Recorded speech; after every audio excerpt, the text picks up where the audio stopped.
Dans la salle, il n'y a aucun soldat, aucun militaire. Il n'y a aucune arme pointée sur moi pour me forcer à dire quoi que ce soit. Tout ce que je viens de dire, c'est la réalité. Mon nom, c'est Koulepato Dossa. Je viens de l'Afrique de l'Ouest et précisément au Togo. Mais j'ai 27 ans. Tell us a little bit about your life in Togo. Est-ce que vous pouvez nous en dire plus sur votre vie d'avant au Togo, ce que vous faisiez là-bas, un peu plus finalement sur votre passé? Au Togo, j'étais un enseignant. J'ai eu ma licence en histoire. Après la licence, je faisais l'enseignement, mais pas un enseignant étatique, volontaire. Mais comme le salaire n'est pas assez élevé, je mettais à l'agriculture à côté. C'est tout ce que je peux dire comme expérience au Togo. C'est tout ce que je faisais. So your idea was to go to Russia to make money? Non.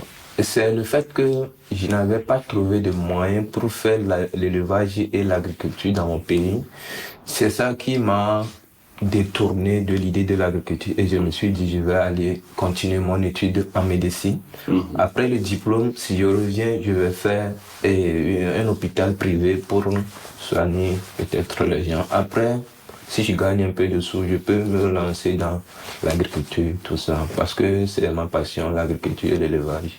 But out of all European countries, you decided to go to Russia. Why? Bien avant même le dessert de mon vieux, j'ai essayé le Canada, ça n'a pas marché. J'ai essayé la France tout récemment, ils ont refusé le visa. C'est là-bas, mes amis me disaient que la Russie, rapidement, et ça ne coûte même pas. Et effectivement, j'ai essayé, ça a passé. C'est pourquoi je me suis retrouvé en Russie. Sinon, je n'ai jamais eu le programme de venir en Russie. But did you know that Russia invaded Ukraine in 2022? With full-scale invasion and previously in 2013? Pour 2014, j'étais pas au courant, mais pour 2022, j'étais au courant.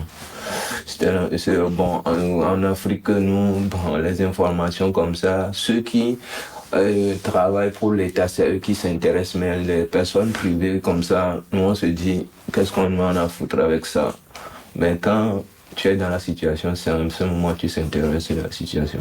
À partir du moment où je faisais le programme pour venir en Russie, c'est en ce moment je m'intéresse du pays. Et c'est là que je vois des informations que le pays a envahi l'Ukraine, des choses comme ça.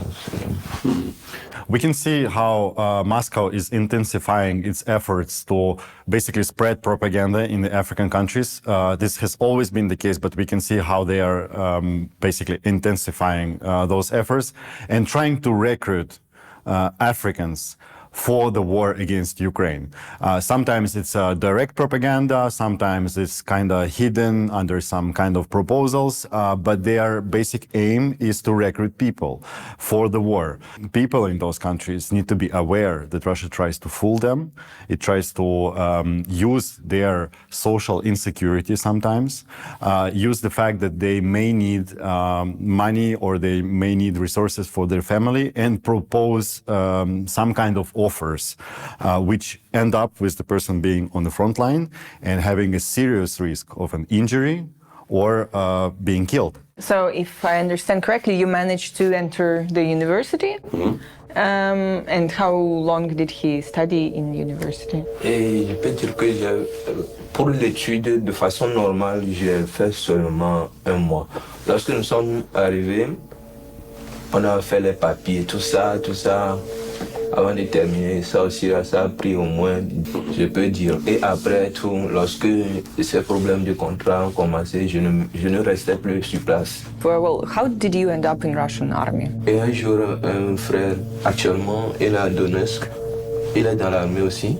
Il m'a abordé que actuellement, il y a aussi d'autres opportunités pour avoir le papier. Parce que si vous êtes sur le territoire sans papier, on dit qu'après l'étude, vous allez retourner dans votre pays. On peut aller. Et je lui ai posé la question, quelle opportunité? Il me dit que c'est possible qu'on peut être policier et surveiller dans la zone de Saratov. Il dit c'est vrai. Et il dit il faut aller qu'on demande au moins l'information, que c'est quelqu'un qui lui a dit ça. Et c'est là nous sommes partis pour aller demander l'information Je ne savais pas qu'on guettait depuis le même jour. On a juste dit qu'on veut des informations, on n'a pas encore eu les informations. On nous a tout fait le même jour. Ça, comme on ne lisait pas, on ne comprenait absolument rien. C'est après on nous disait que vous avez signé un contrat de guerre, que vous irez ici, pour faire. C'était pas facile. I would say this is a typical case. This is not only his story. This is a typical case how Russian authorities look for those foreign students or workers who are close to losing their legal status, and they approach them with proposals to sign some kind of a contract, do some kind of work. People cannot always understand that it's about army and about service and about actually fighting on the front line. And this is very, very dangerous. This is a huge risk for those people. And if some of them arrive to this situation, our advice is to use every opportunity to lay down your arms, use any moment that you can basically become a prisoner of war. There is a special project in Ukraine called I Want to Live, Хочу жить. And what were you doing in Russian army? What were your, I don't know, duties? Moi, je suis un tireur. On nous apprend à tirer seulement, c'est tout. Do you remember your first day of war? Like when you went first on the mission? How was it for you? Ah oui, je me rappelle bien. Ma première mission, c'était celle que j'ai été capturé.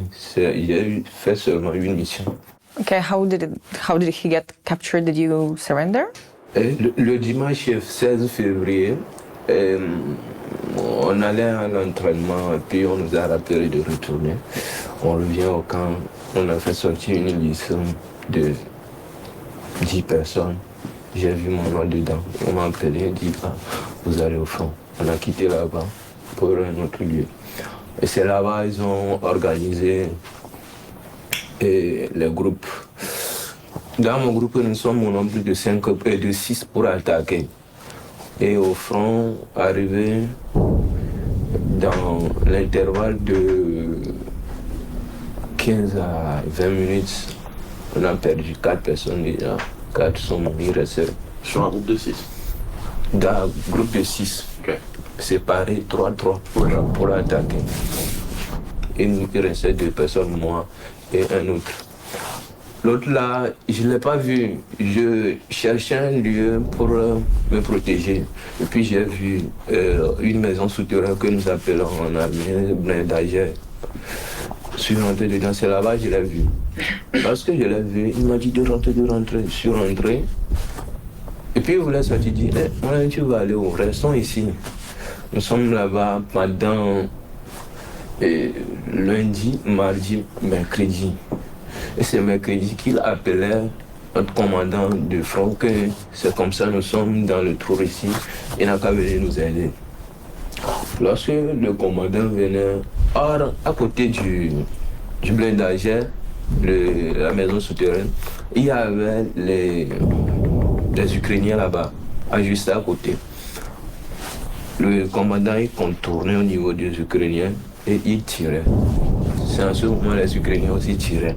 Lorsqu'ils passaient, les Ukrainiens se sont rendus compte qu'il y a certaines personnes là-bas qui voulaient venir, parce qu'il est venu avec voiture. Et c'est en ce moment les Ukrainiens tiraient sur notre truc là. Et c'est cassé bleu. Là,